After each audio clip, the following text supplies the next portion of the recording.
Oh shit. We finally dealt with that damn punk Nagari. Man, he deserved to die. Anyway, yes, they deserve to die, and I hope they burn in hell. Anyway, that pussy Nagari, he was on the prowl, waiting for Ushio and Tora to show up. Um, Ushio and Tora, they tried to go catch this fucking submarine for it, let Hakumen out. Because, Hakumen tricked that guy into believing that if he destroys that bedrock or whatever it is, the fucking Flintstone rock, that was named Barney, Pebbles, Bam Bam, and what you call him, a die. That Fred, he thought they would all die, but really it's just going to release Hakumen no Mono. It's going to release them, not kill them. That's what's going to happen. Not only that, it's going to kill Mayuko and Ushio's mom, Ma Dukes. Anyway, he catches them in traffic. Ushio's like, okay, we don't have enough time. It's not enough time. It's not enough time.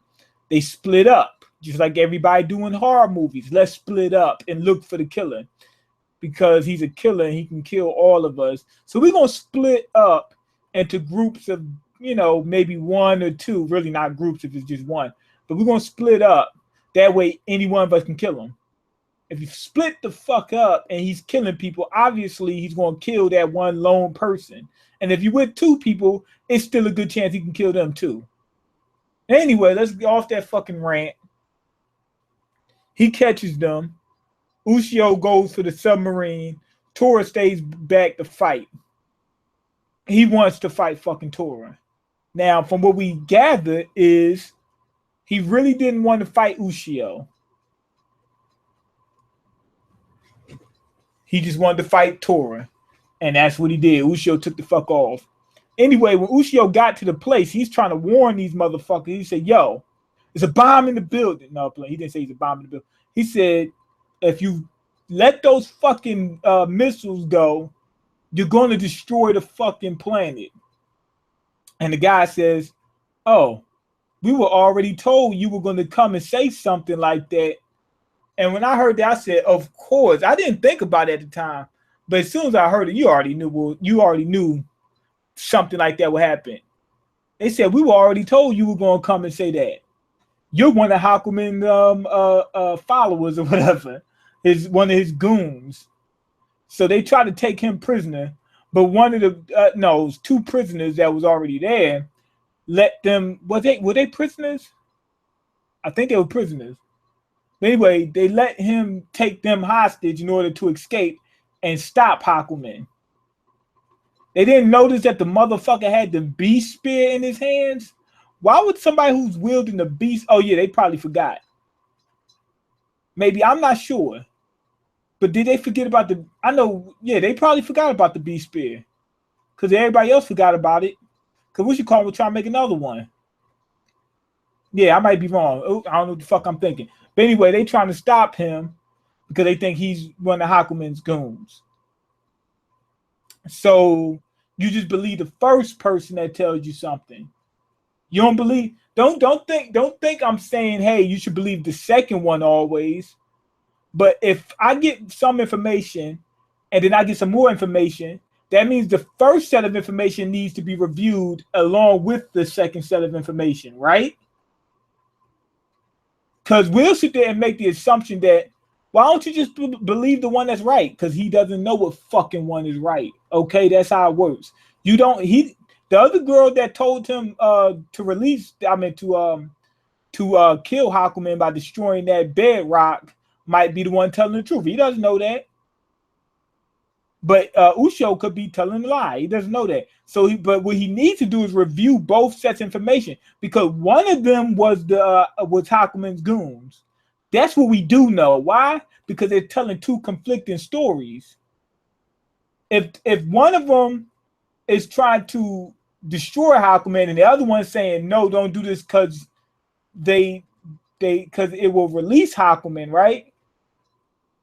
The stories fits a scenario where one is Hakumen's goon and the other one isn't. It's not 100% because maybe both of them aren't Hakumen's goons, but the other one thinks that they can destroy Hakumen by destroying that pillar. Maybe, I don't know, but more than likely, 95% of the time, one is one of the goons and one is true religion. He's true religion. No, I'm joking. But one of them is telling the truth. One is lying, one is not. One of them is not telling the truth, and the other one isn't. That's one thing we do know, but we don't know whether the other one is telling the lie purposely. Anyway, with that being stated, why wouldn't you review the information you have already? He just automatically assumed the person who told them first is the one that's right. Anyway, with that being stated, we cut back to Tora and Nagari, and Tora dropped the boy. He dropped this bitch. He dropped this bitch like a pimp. I mean, hand to God. You seen like the ministers that be in like churches and shit like that, like the preachers or whatever, and they could beat people up from a distance, like with that jacket. The dude who had the fucking jacket was like, and every time he swung that jacket, it'd drop somebody. Or they had this one guy, he was getting his ass beat by a preacher. Every time the preacher threw a punch, it would drop. And the dude wasn't even getting hit. He was throwing from a distance, from at least 10 feet away. He threw some kicks in there, and that would drop him. That's how hard Tor was beating him up. Like the dude, Nagari, caught the Holy Ghost. But it turns out he was fucking working out. He turned around, this motherfucker was big as shit. He couldn't even wipe his own ass. He was so fucking big. I don't know how he did it. He did something similar to what Frieza did when he went to 100% power in his perfect form. That's what he did. I don't know how he did it, but then they reveal his backstory. He joined Hakumen no Mono. He also said that if he thought his life was in danger, he would run, right? That's second thing. Third thing is he's a genius. They said everything he did, he was just excelling at it. Nobody could fuck with him. Nobody, right? So he's been looking for a challenge this whole time. He said his life was just completely fucking boring, right? Because he never was able to challenge you. So he could never. They put them clamps on him. They had the cuffs on. He looked like Kunta Kinte for all his life, like this, with the chains on him, with the shackles like this. Fiddler. That's what he was looking like his whole life. So he wanted a challenge. But Hakumen is too much of a challenge, and he doesn't want to risk his life either. And I don't think he knew that Tora would kill him anyway. You know, so that's that. Also, I believe he learned a lot about Tora at some point and just felt like this is the perfect person to fight against. If you fight against somebody too strong, then what's the fucking point? You're just gonna get wiped out. In order to test your strength, you gotta fight somebody close to your level and see if you see where you end up at. So that's what happened. He tore through this motherfucker's ass like a bean burrito. He tore through his ass like diarrhea. Went right through him, right? And still didn't use all his power. And he actually killed the motherfucker it looked like he killed him. He didn't mean to, but he did.